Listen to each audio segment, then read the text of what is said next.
If men knew and men had complete control over their own mental point of origin, and they all woke up tomorrow thinking, I only have to do what I want to do. I don't owe anybody anything. If I want to do this, I'm going to do it. If I don't want to do it, I'm not going to.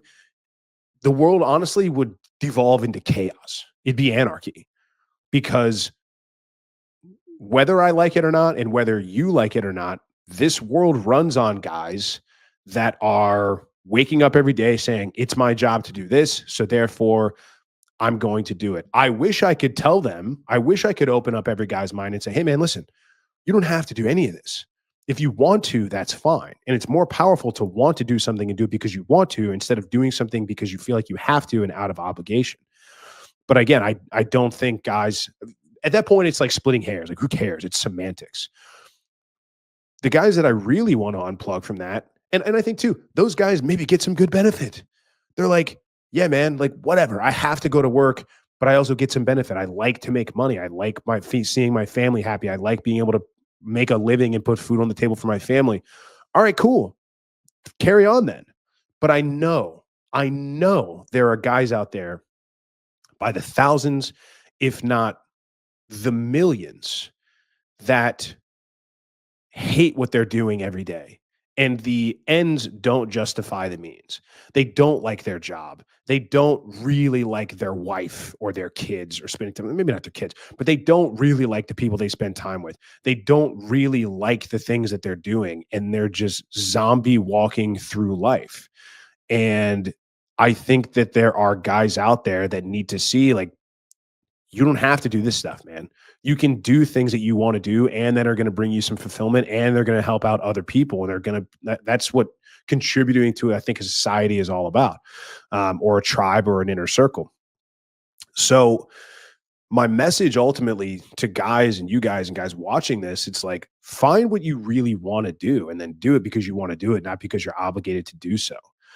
You know, so many guys out there. I still talk to guys that are coming into the communities and that are still like, yeah, man, I know you guys talk about marriage. I know you guys have said, like, you know, you're not going to get married on paper and it's just not something you're ever going to do. And that's a big thing we talk about. But I know that my family is just going to be pissed at me, or my family would not like to see me like that, or I just don't want to deal with the hassle. So I'm going to get married. It's like, dude, you are going to put a parachute on that's got a 50% chance of failing and then jump out of a plane just so you don't have to have some uncomfortable conversations with your family, or just because your mom and dad don't agree with your decision. This is how guys end up leading themselves right into the slaughterhouse, man. They kowtow to what other people think they should do. They kowtow to other people's versions of how their lives should play out. It's completely nonsense. And I think one of the things that so many guys are unwilling to do is have really tough and difficult conversations. That's one of my favorite things about our community, specifically the guys in the brotherhood and the guys that you guys will meet on Sunday, and some of them, not all of them.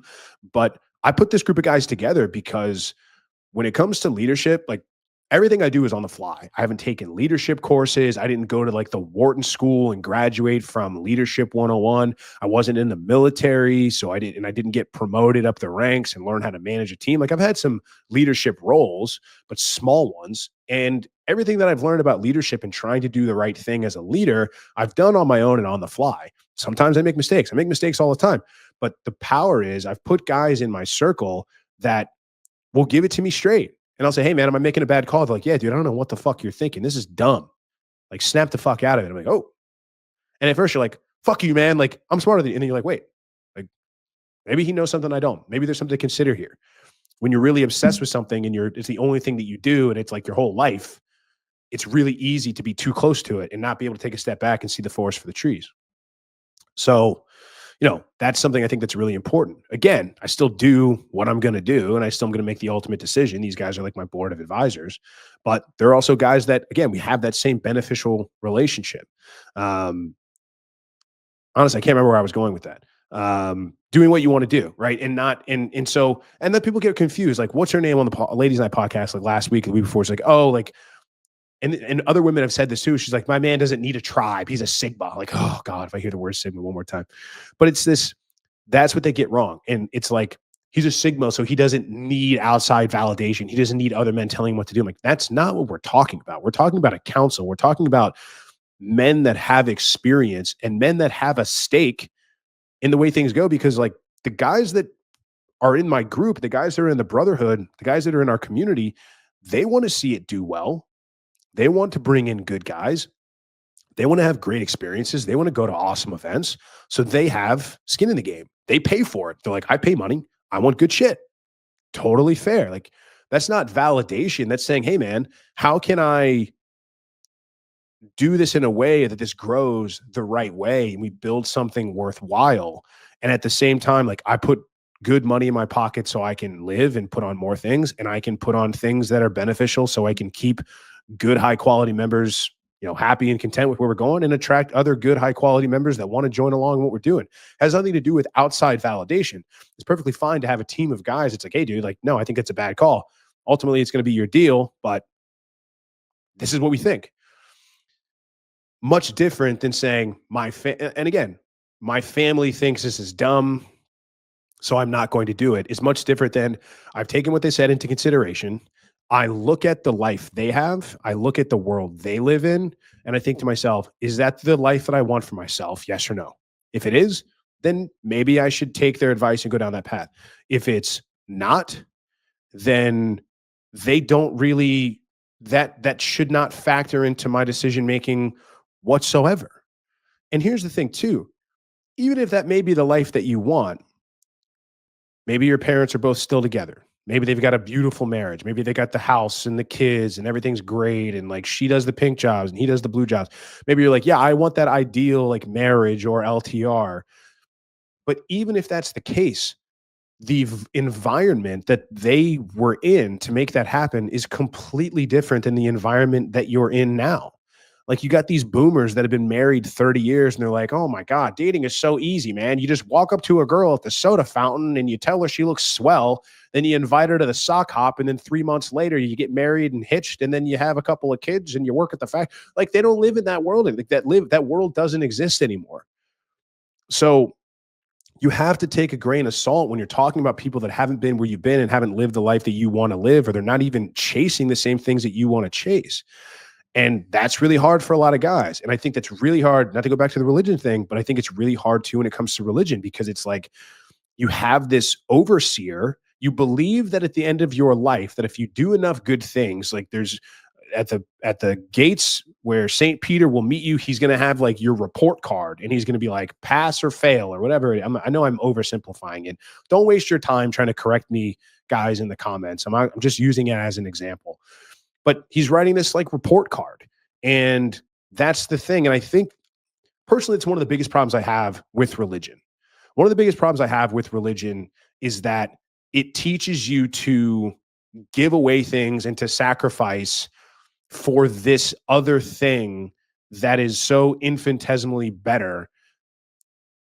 But as somebody that doesn't believe in any sort of afterlife, it I look at those people and I unfortunately see them as getting duped. I think that they are, through no fault of their own, I think that they're being duped. I don't want to say they're suckers, but I think they're buying it. And it's like the people that are pushing, like, look at guys like Joel Osteen. This guy has like a bigger house than your average NBA player, and he's got so much money.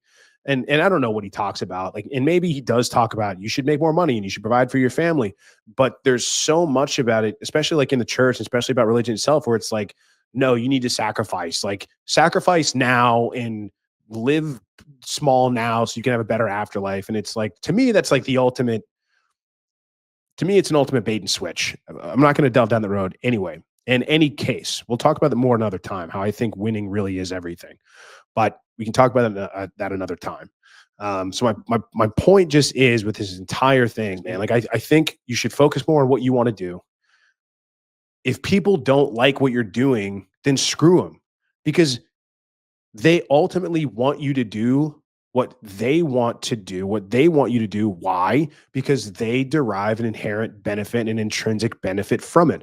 They want your time, your effort, your resources. Why? Because they benefit. Do they say that's the reason? No. Why? Because they don't want to seem selfish. They want to throw you like moral obligations, say it's your duty and it's your obligation to do this because inherently, just because, instead of, well, this would make me feel really good and I would actually like this. I think that's better. All right, guys, I really hope that you enjoyed that clip. If you want to check out the full-length podcast episode, you can find that right over here. Also, make sure you visit my website over here where you'll find my supplements, the opportunity to book me privately one-on-one for coaching, and most importantly, my new School of Unplugging, which you'll find on the courses tab. Newer to the channel, hit subscribe.